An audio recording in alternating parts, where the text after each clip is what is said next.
안녕하세요. 청개구리 투자클럽 나박사입니다. 반갑습니다. 이번에 안내해드릴 사항은 변동성 장세, 지금 최근에 증시가 굉장히 불안한 그런 모습을 보이고 있고 변동성이 굉장히 크게 나타나고 있습니다.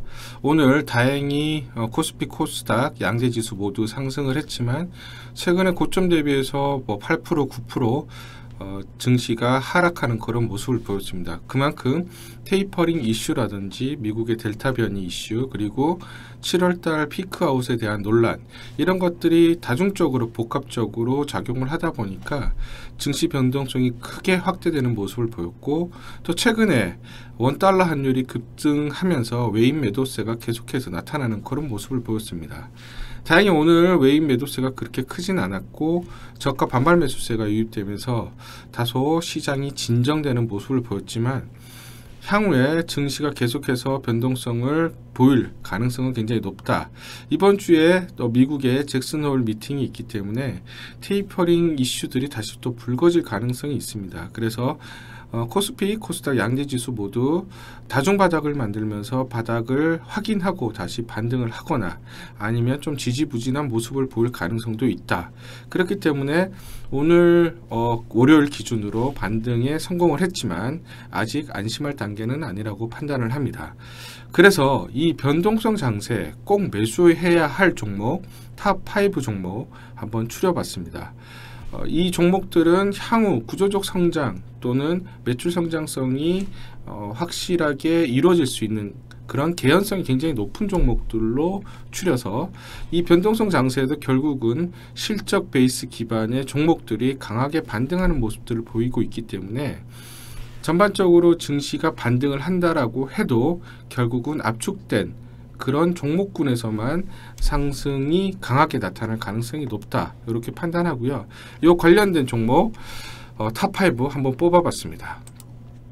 네, 일단 첫 번째 기사를 보시면은 인텔 차세대 코어 프로세서 엘더 레이크 공개를 했습니다. 이 아키텍처는 기존과 좀 다르게 DDR5 지원이 됩니다. 즉 인텔이 기존의 DDR5 공정 전환이 되는 아키텍처를 그동안 공개를 안 했었고 좀 딜레이가 되는 모습들을 보였는데, 올해 하반기 내년 상반기에는 DDR5 전환에 따라서 인텔이 본격적으로 PC라든지 서버에 새로운 DDR5 관련된 제품들을 내놓을 것으로 전망을 하고 있고요. 거의 시장에서는 이제 기정사실화되는 모습을 보이고 있습니다. 그렇기 때문에 DDR5 관련된 종목들 향후에 큰 폭의 성장성이 기대가 되기 때문에 지금 한번 관련주 중에서도 낙폭이 크고 또는 지금 변동성 장세에도 불구하고 수급이 기반이 돼서 다소 변동성이 낮으면서 상승하는 그런 종목들 한번 찾아볼 필요가 있고요. 밑에 그림을 보시면은 메모리 테스트 핸들러가 예전에 DDR3에서 DDR4로 변경이 될 때 어떻게 상승을 했나 좀 보여주고 있는데요.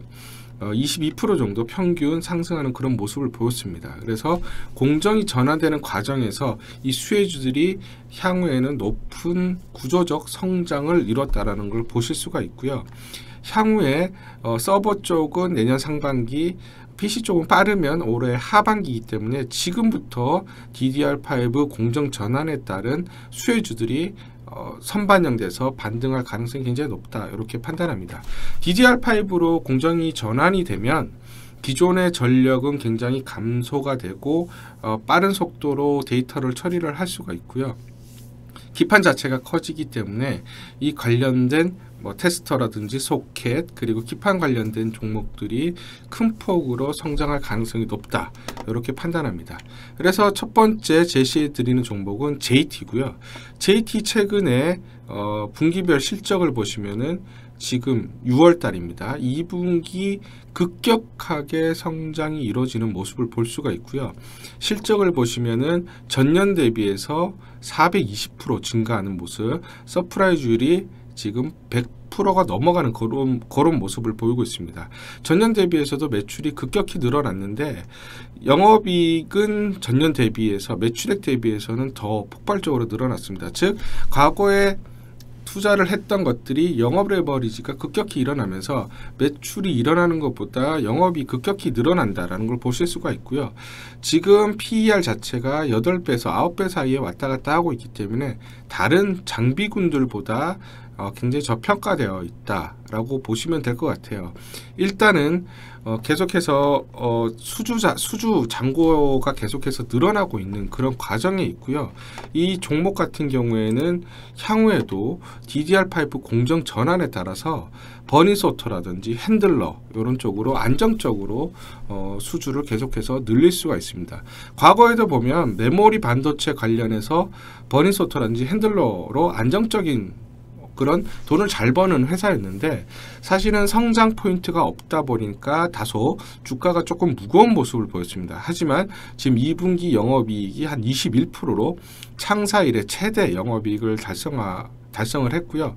30%대 높은 이익률을 달성할 것으로 보고 있는데 이는 뭐 장비 섹터에서도 글로벌 몇 안 되는 업체들만 이렇게 높은 영업이익률을 구가를 하고 있습니다. 왜냐하면 영업이익률이 높다라는 것은 매출을 판매를 했을 때 그만큼 프리미엄, 마진을 많이 붙일 수가 있다라는 거고요. 마진을 많이 붙일 수 있다라는 거는 그만큼 기술력이 있고 진입 장벽이 높은 그런 섹터에서만 가능합니다. 보통 장비 업체가 이렇게 영업이익률이 30%대, 20%대의 그런 높은 성장률이 잘 나오질 않는데 이 종목 같은 경우는 그동안 오랫동안 메모리 반도체 쪽에서 장비의 확고한 지위를 가지고 있었기 때문에 신규 수주들의 있어서도 높은 마진이 가능했다라고 보시면 될 것 같아요. 그래서 본격적인 DDR 전환 투자에 따라서 올해 하반기 넘어서 내년까지도 성장세 계속 유지할 것으로 보고 있고요. 지금 메모리뿐만 아니라 비메모리 장비 납품에 대한 레퍼런스도 있습니다. 그래서 비메모리 쪽까지 영역이 확장될 가능성 충분하다라고 보고 있습니다. 그리고 최근에 Z 플립이라든지 폴더 3 등 그 폴더블 관련된 스마트폰들이 출시가 되고 굉장히 높은 그런 사전 예매를 지금 기록을 하고 있는데 폴더블 UTC라고 해서 위에 씌우는 그런 글라스를 요거를 커팅하는 그런 양산 장비도 공급을 할 것으로 계획을 하고 있습니다. 그래서 이것도 플러스 알파 요인으로 생각을 하고 있고 메모리 핸들러 신규 장비 성장 스토리 아직까지 계속 유효하다 이렇게 판단을 합니다. 네, 이제 두 번째 관련 종목 일단 최근에 많이 거론되는 이슈가 이제 그린 산업입니다. 그린 산업 중에서도 최근에 기존에 많이 올랐던 풍력이나 태양광 그 이외에 지금 많이 쉬었다가 다시 최근에 부각을 받는 섹터가 수소산업입니다. 수소산업 보시면은 일단은 지금 산업부 연내 수소경제 이행 기본계획을 발표, 경쟁력 제고 방안 포함한다. 즉 정부는 과거에 제 기억으로 2019년도 말에 수소산업 육성책을 발표를 했는데 이제 본격적인 가이드라인이 나오고 정책, 즉 이제 돈이 들어가는 것을 어떤 것에 재정 정책을 할 것인지에 대해서 가이드라인이 이제 나오기 시작한다라고 보시면 될 것 같아요. 일단은 지금 요 내용은 뭐냐면 정부가 연말까지 기술 상용화 등 국내 수소 산업 전반의 경쟁력 제고 방안을 포함한 수소 경제 이행 기본 계획을 발표하기로 했다는 거고요. 지금 그린 수소 부생수소라고도 있습니다. 기존의 화학이라든지 철강을 재련하는 과정에서 생산되는 그런 부생수소를 말하는데 그런 부생수소 말고 친환경적으로 생산되는 수소를 그린수소라고 합니다. 그린수소. 지금 그린수소 생산 단가가 키로당 10,000원에서 2030년까지 3,500원. 지금으로 보면 한 3분의 1 정도 낮추는 청정수소산업 생태계를 조성해서 일자리 창출에 나서겠다. 즉 수전해라든지 태양광을 이용한 그린수소 생산에 산업 전반적인 재정을 투자하겠다라는 얘기입니다. 수소법 개정을 통해 청정수소 인증제도와 청정 수소 발전 의무화 제도 및 판매 사용 제도 도입을 추진하겠다. 즉 정부가 강하게 어떤 의지를 갖고 이 산업에 투자를 하겠다라는 겁니다. 증시 격언에도 있지만 정부에 반하지 말라는 얘기가 있어요. 정부가 추진하는 산업에는 그만큼 인력과 재력과 그리고 시간이 투자가 되기 때문에 그 산업이 전체적으로 캐파가 커질 수가 있고요.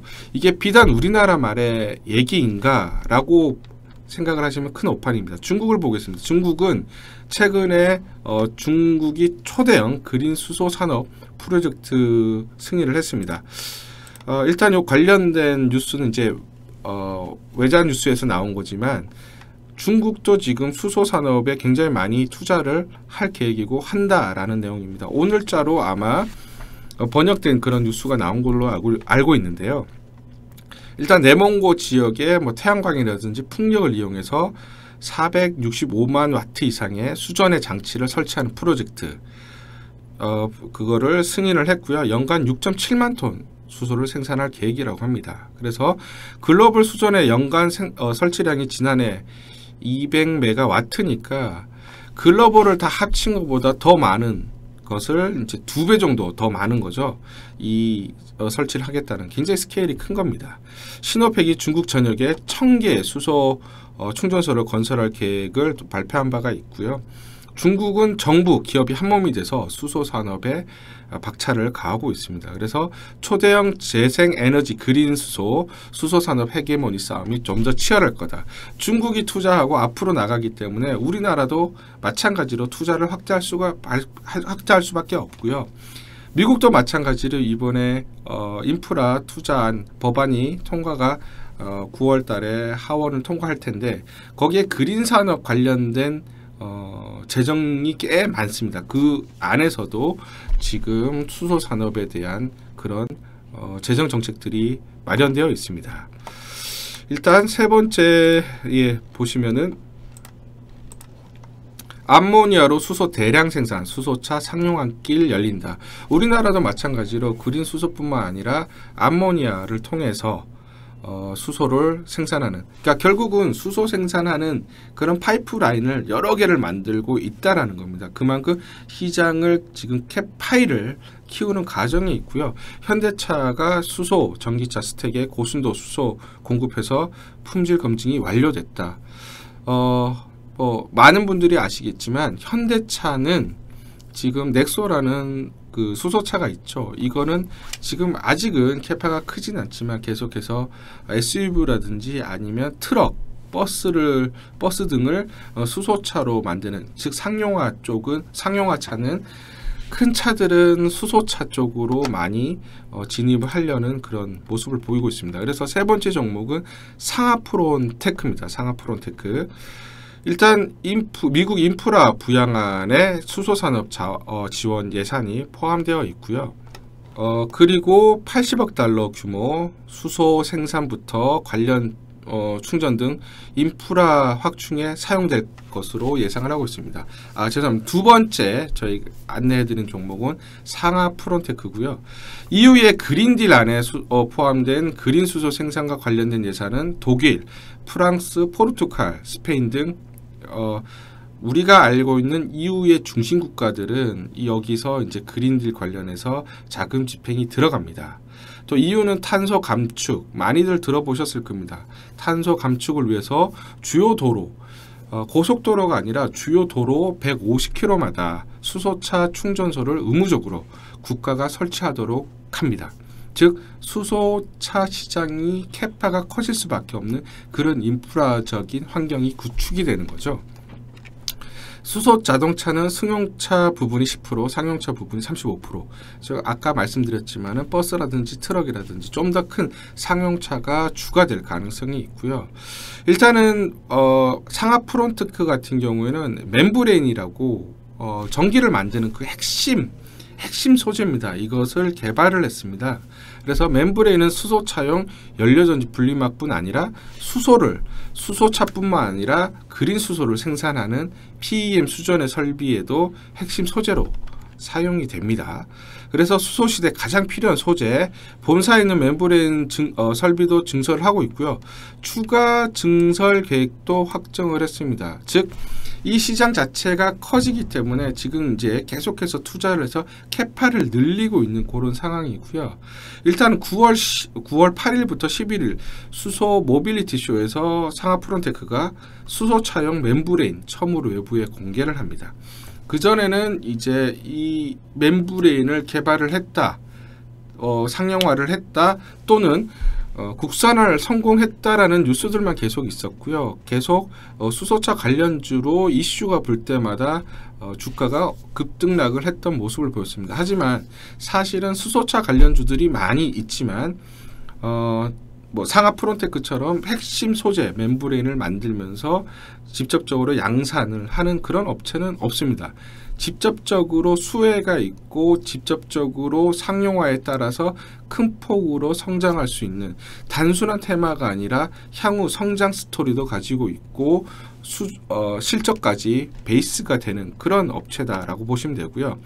지금 단기적으로 봤을 때는 9월 초에 이 이슈가 주가 트리거가 될 가능성이 높다. 물론 오늘 월요일 기준으로 주가가 좀 많이 오른 측면은 있지만 아직까지 모멘텀을 갖고 있기 때문에 주가가 눌림목이 나올 때마다 살 수 있는 그런 종목이다.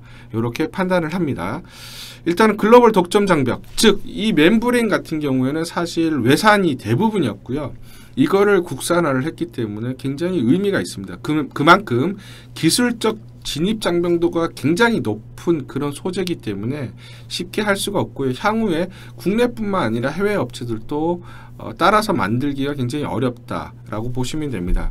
즉 전량 외국에서 수입하던 것을 이제 상하프론테크의 멤브레인으로 대체를 할 수 있다라는 얘기입니다. 그래서 현대차그룹 국내 소부장 기업들 수소차 스토리가 글로벌 시장을 관통을 하고 있기 때문에 동사 수혜를 받을 수 있다. 이렇게 판단을 하고요.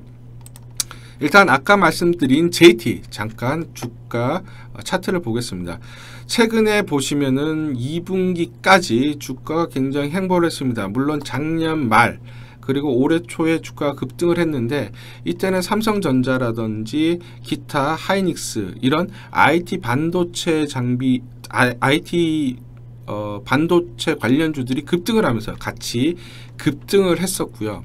물론 이때 반도체 전반적인 시황이 굉장히 좋았습니다. 그렇지만 지금은 어느 정도 거품이 충분히 빠진 그런 상태고요. 2분기 실적이 굉장히 잘 나왔기 때문에 한번 급등을 했었고 다시 지금 전체적으로 증시가 조정을 받으면서 다시 좀 조정을 받은 그런 측면이 있지만 오늘 다시 반등하는 그런 모습을 보였습니다. 오늘 지수가 전체적으로 반등을 했지만 모든 종목이 4, 5%씩 이렇게 오르진 않았거든요. 그만큼 실적이라든지 하반기 구조적 성장 모멘텀이 있는 종목들이 5일선을 크게 이탈하지 않고 지지받으면서 다시 거래량이 증가하고 올라가는 그런 모습을 보입니다. 지금 봤을 때는 일단은 9,000원 초반에서 9,000원 중후반까지는 사모화 갈 수 있는 매집을 할 수 있는 구간으로 보이고요. 일단은 단기적으로 11,000원에서 12,000원대까지 반등이 강하게 나올 가능성이 크게 있다. 이렇게 판단합니다. 이 중간에 매물대도 크게 있진 않아 보이고요. 물론 이 물량들이 주가를 계속해서 누르긴 하겠지만 급격히 쏟아질 가능성은 크게 없다. 여기서 이미 대부분의 물량들이 손절매를 많이 했기 때문에 주가가 그동안 기간 조정을 거치면서 많은 손바뀜이 일어났다. 그래서 물량이 나올 물량들은 크지 않다. 이렇게 판단을 하고요. 일단 상하프론테크 말씀드렸지만 월요일 기준으로 오늘 10%가 올랐습니다. 최근에 주가가 올랐던 거는 그린산업, 즉 미국의 인프라 투자 법안 통과라는 어떤 기대 심리로 급등을 했고 최근에 조정, 기간과 가격 조정을 충분히 거쳤고요. 최근에 증시가 하락하면서 가격 조정까지 충분히 받았고 지금은 그린 산업, 특히 수소 산업 투자 확대에 대한 기대와 수소 모빌리티 쇼에 대한 단기적인 어떤 모멘텀이 있다 보니까 주가가 오늘은 급등을 했습니다. 물론 지금 단기적으로 급등을 했기 때문에 눌림목들이 나올 가능성이 있어요. 그래서 저는 56,000원에서 57,000원대까지는 매집을 할 수 있는 구간으로 판단을 하고요. 9월달까지 기다렸다가 단기적인 주가 상승 트리거가 아까 말씀드린 수소 모빌리티 쇼가 나오면서 주가가 단발적으로 급등, 오버슈팅도 가능하다. 그래서 단기적으로 65,000원 이상, 65,000원 이상에서 7만원까지도 단기적인 오버슈팅이 가능하다. 이렇게 판단합니다. 일단 세 번째 종목을 또 말씀을 드리겠습니다. 세 번째 종목은 덱스터입니다. 덱스터.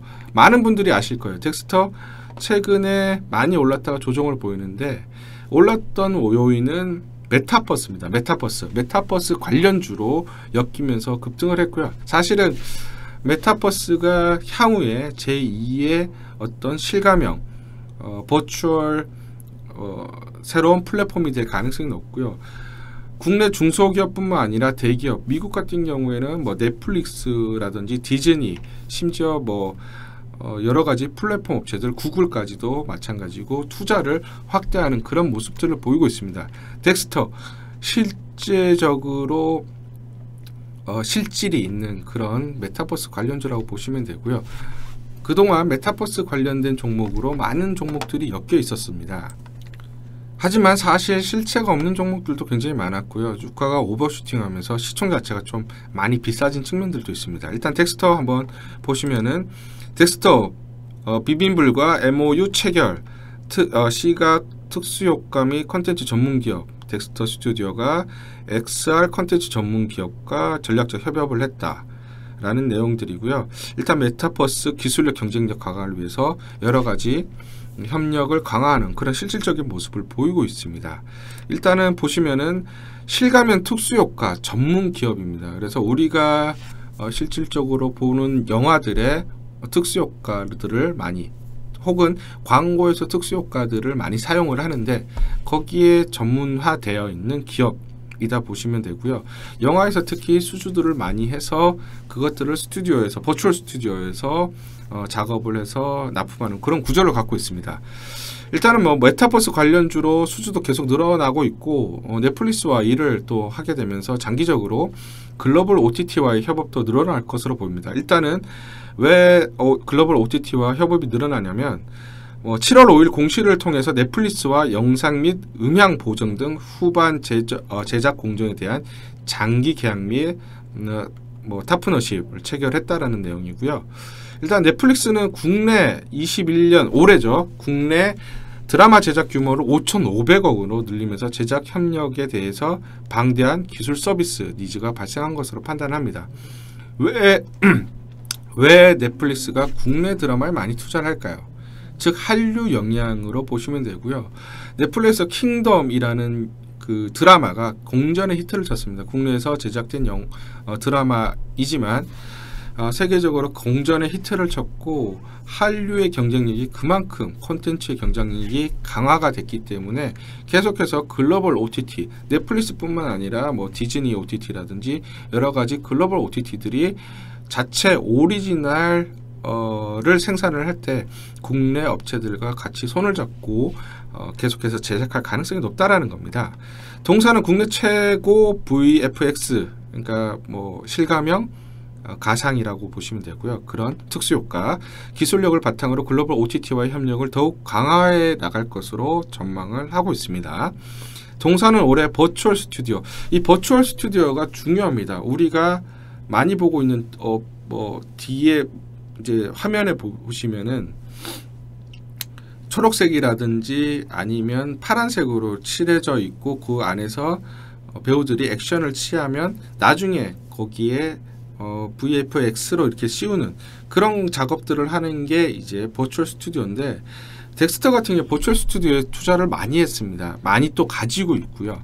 그래서 보시면은 올해 버추얼 스튜디오에 대해서 신규 시설 투자 46억 또 투자를 하고요. OTT용 DI 및 음향 스튜디오 라인 증설 투자 25억. 그러니까 선제적으로 계속해서 지금 투자를 하고 있습니다. 그래서 투자를 하는 만큼 나중에 매출 성장에 대한 기대들이 있다라고 보시면 될 것 같고요. 그래서 기존 국내 최대 및 최고의 스튜디오를 가지고 있는데 더 지위가 공고해질 것으로 보고 있고, OTT 통해서 글로벌 파트너십 확장이 발생할 거다 이렇게 보고 있습니다. 일단은 동사는 또 크로마 월드와이드와 업무 협약을 통해서 커머스 콘텐츠 공동 제작하고 있고, 메타버스 기반 실감형 콘텐츠 계속해서 아까 보신 것 같이 투자를 하고 있습니다. 그래서 메타버스 시장이 향후에 계속해서 글로벌 굴지의 기업들이 투자를 하면서 시장이 확대가 될 가능성이 굉장히 높고요. 덱스터 같은 경우는 실감형 콘텐츠가 가장 키가 되기 때문에 그 안에서 중추적인 역할을 할 가능성이 높다. 덱스터 보면은 메타버스 기업 변화 이렇게 해서 사업이 지금 부각된다라는 내용이고요. 보시면 모가디슈 최근에 계속해서 흥행을 달리고 있죠. 지금 113만 명, 한 120에서 150만 명이 넘은 걸로 보고 있는데요. 일단 모가디슈 관련돼서도 덱스터 같은 경우는 4분기에 아마 매출이 인식을 할 것으로 보고 있어요. 그래서 늦으면 내년 상반기인데 아마 빠르면 3분기 말에서 4분기에 모가디슈 관련된 그런 매출 인식이라는 그런 단기적인 모멘텀도 가지고 있다 이렇게 보시면 될 것 같습니다. 일단은 덱스터가 보시면은 최근에 주가가 많이 빠졌어요. 물론 전반적으로 증시가 하락하면서 같이 하락한 요인도 있지만 단기적으로 메타버스 관련주로 이슈가 부각되면서 이렇게 급등했던 모습이 보입니다. 그래서 이 관련돼서 거품이 급격히 빠졌다라고 보시면 될 것 같고요. 주가 자체가 워낙 많이 올랐기 때문에 사실 이 가격대에서는 보유자 영역이지 신규 진입하기는 굉장히 좀 어려웠습니다. 지금은 어느 정도 거품이 빠져 있는 상황이고, 추가적으로 저는 11,000원 초반 혹은 11,000원이 깨지는 그런 구간에서는 분할 매수 접근이 가능한, 매집할 수 있는 가능한 구간이라고 판단합니다. 그리고 단기적으로는 15,000원 이상 슈팅이 가능하다. 일단은 실체가 있고 메타버스 관련 주면서 향후에 글로벌 OTT 관련된 투자 확대로 인해서 계속해서 수주가 늘어날 수가 있기 때문에 실적도 향후에 급격히 늘어날 가능성이 높다. 그렇다면 지금 거품이 빠지고 주가가 증시 영향으로 빠졌을 때는 분할 매수 접근이 가능하다 이렇게 판단합니다. 네, 그리고 마지막 소개해드릴 종목은 첨보입니다. 첨보. 많은 분들이 아실 수도 있어요. 일단은 전기차 관련해서 좀 시장을 좀 보겠습니다. 미국에 전기차만 지원하겠다. 즉 지금 미국이 글로벌적인 전기차 시장 확대에서 사실 좀 소외가 되어 있던 그런 시장입니다. 왜냐하면 트럼프 대통령이 전기차 산업이 커지는 것을 그렇게 바라진 않았었거든요. 일단은 전기차 관련해서 투자도 굉장히 소극적이었고, 미국에서도 캘리포니아 주 정도만 전기차 보급에 좀 확대를 했었습니다. 그런데 지금은 바이든 정부로 바뀌면서 그린 산업, 특히 이제 인프라 투자에서 그린 산업이 차지하는 포션이 굉장히 큰데, 그 안에서 전기차 보조금이라든지 배터리 관련된 산업 육성책이라든지 이런 것들이 굉장히 많이 실려 있습니다. 그래서 미국도 글로벌 전기차가 시장이 커지는데 여기서 뒤처지면 안 되거든요. 기술 패권을 노리는 미국 입장에서는 전기차 시장은 반드시 잡아야 되는 그런 상황이고요. 그래서 미국도 보면은 전기차만 좀 지원을 하겠다. 그래서 그전에 있던 하이브리드 자동차라든지 이런 것들은 조금 배제를 할 가능성이 높다. 그렇다면 미국에 진출해 있는 배터리 관련된 우리나라 업체들이 가장 큰 수혜를 받을 수가 있고, 물론 마찬가지로 전방 업체인 완성차 업체들도 전기차를 지금 기아차라든지 현대차 계속해서 생산량을 계속 확대할 그런 움직임을 보이고 있기 때문에 수혜를 계속해서 받을 가능성이 높다.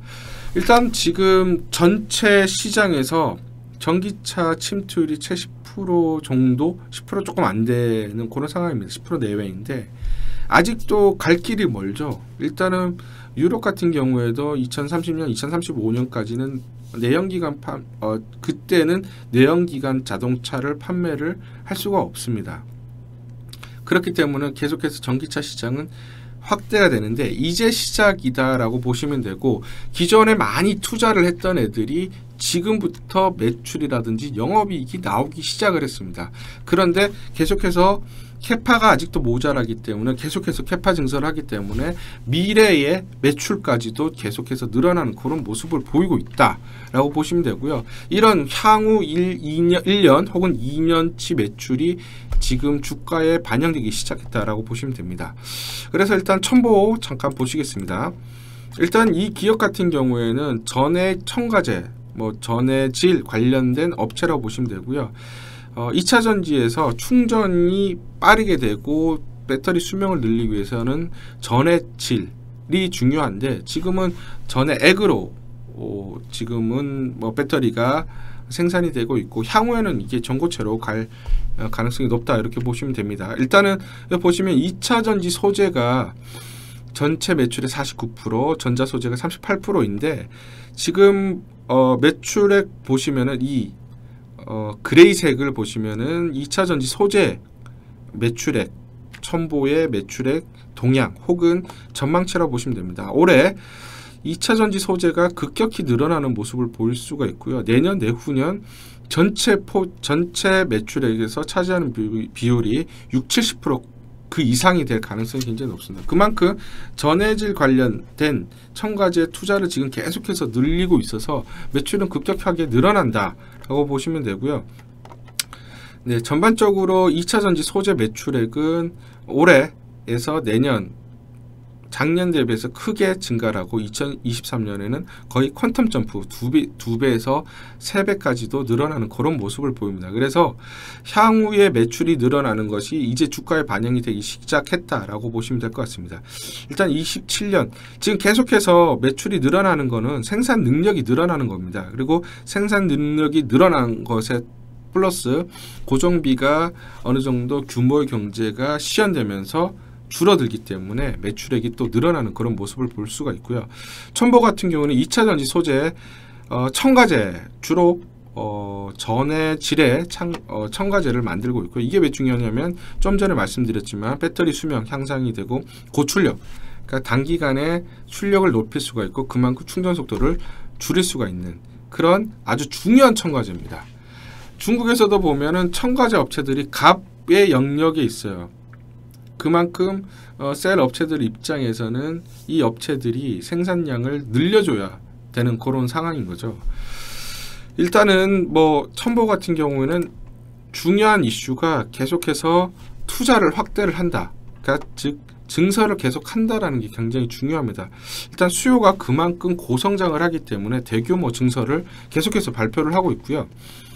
새만금 산업단지 2차 전지 소재 공장 건설을 위해서 MOU를 최근에 체결했고 26년까지 5천억을 투자해서 연 2만 톤의 생산 능력 확보할 계획입니다. 지금 한 1.56만 톤, 그러니까 채 2만 톤이 되지 않는 그런 상황인데요. 계속해서 캐파를 늘리면서 늘릴 그런 과정이 있다. 지금 1,000톤 정도인데 2만 톤 정도면은 이제 1.5천 톤에서 대략 한 10배 이상이 늘어나는 거죠. 그래서 2차 산업 소재 산업, 2차 전지 소재 산업의 매출이 급격히 늘어날 거다. 그래서 26년에는 한 1조 정도로 접근을 할 것으로 보고 있고요. 성장률이 53%. 어마어마합니다. 그리고 올해 예상 영업이익은 479억. 일단 2분기에는 한 100억 내외, 100억 조금 안 나오긴 했지만 96억 정도 나왔고요. 하반기에는 284억 정도. 그래서 지금 뭐냐면 P와 Q가 너무 좋습니다. 즉 가격도 판매되는 매출도 늘어나고 있고요. 판매하는 량 전체적으로 캐파 증설에 의해서 생산되는 양도 늘어나고 있기 때문에 지금은 P와 Q가 너무 좋다. 주가가 올라갈 때는 P와 Q, C를 봐야 됩니다. 프라이스와 Q와 즉 그 양과 그 다음에 코스트를 봐야 되는데, 코스트는 어느 정도 관리가 가능한 측면, 물론 증설을 탐에 있어서 고정비가 늘어나는 건 있지만 이 고정비를 커버하고도 남을 정도의 매출액이 늘어난다라고 하면 영업 레버리지 효과에 의해서 매출액이 늘어나는 것 비율에 비해서 영업이익이 더 빨리 늘어나거든요. 그렇기 때문에 지금 충분히 주가가 많이 올랐음에도 불구하고 아직은 상승할 룸이 훨씬 더 크다, 이렇게 보시면 됩니다. 일단은 주가를 보시면 최근에 한 단계 레벨업이 됐습니다. 이때 이제 7월 초에 레벨업이 됐던 거는 2차전지 관련주들이 전반적으로 많이 올랐던 측면들도 있지만, 일단은 증설에 대해서 발표를 하면서 한 단계 레벨업이 됐고요. 한 단계 레벨업이 되면서 가격 조정, 기간 조정도 충분히 거쳤습니다. 하지만 조정을 거칠 때 보시면은 거래량이 그렇게 늘어나지 않는 그런 모습들을 보여주었고요. 최근에 다시 전반적으로 증시가 조정을 했음에도 불구하고 물론 변동성을 보였지만 제자리로 빠르게 찾아오는 그런 모습을 보이고 있습니다. 그래서 지금은 246,000원, 결코 뭐 싼 가격이라고 볼 수는 없지만 그렇게 비싼 가격도 아니기 때문에 분할 매수 접근이 충분히 가능하고, 또 24만원 언더에서는 충분히 좀 더 물량을 좀 실어도 되는 그런 국면이다 라고 보시면 될 것 같아요. 단기적으로 봤을 때는 30만원에서 35만원까지도 급격히 반등할 가능성이 높다, 이렇게 판단하고요. 일단은 지금 최근에 보시면은 주가가 떨어질 때, 물론 이때는 전반적으로 시장 상황이 많이 빠지면서 같이 빠졌지만은 증시가 빠짐에도 불구하고 계속 꾸준히 올라오고 빠질 때는 좀 덜 빠지는 그런 모습을 보였습니다. 그렇기 때문에 사실은 성장성이 있고 향후 실적이 나오는 종목들은 증시가 조정을 받고 변동성을 보일지라도 크게 흔들리지 않을 그런 모습들을 계속해서 보여줄 가능성이 높고요. 오히려 증시가 조정을 받고 흔들리고 변동성을 좀 키우는 그런 모습을 보일 때는 계속해서 분할 매수로 접근해도 괜찮은 종목이다, 이렇게 판단합니다. 오늘 전반적으로 4종목에 대해서 말씀을 드렸고, 제가 탑5 종목을 말씀을 드린다고 했습니다. 마지막 한 종목은 히든 종목입니다. 히든 종목, 마지막 한 종목은 저희 청개구리 증권TV에서 제가 공개를 하도록 하겠습니다. 그래서 마지막 히든 종목이 궁금하신 분들은 청개구리 증권TV에 오셔서 직접 확인을 해주시면 될 것 같습니다. 오늘 전반적으로 변동성 장세에도 꼭 주목하고 가지고 가야 될 종목 4종목을 먼저 공개를 해드렸고요. 한 종목 청개구리 증권TV에서 공개를 하면서 총 탑5 종목 안내를 해드렸습니다. 마지막 종목 관심 있고 궁금하신 분들은 청개구리 증권TV에서 꼭 확인을 해주시길 부탁드리겠습니다. 이상 전반적으로 관련된 종목들 안내를 마치겠습니다. 감사합니다.